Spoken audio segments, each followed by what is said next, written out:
Op die koppie word saam met die nuwe Suid-Afrika 20 jaar oud en vir al die jong feesgangers weerspieël die reënboognasie.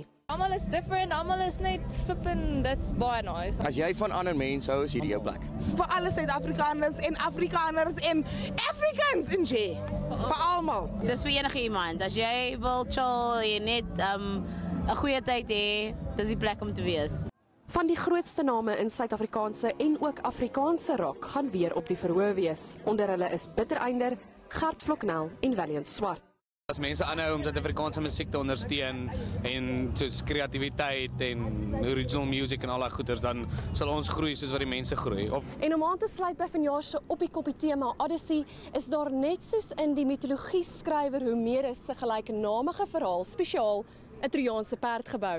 Hierdie perd gaan deur die feesterrein beweeg en feesgangers dan vermaak met musiek en geskenke.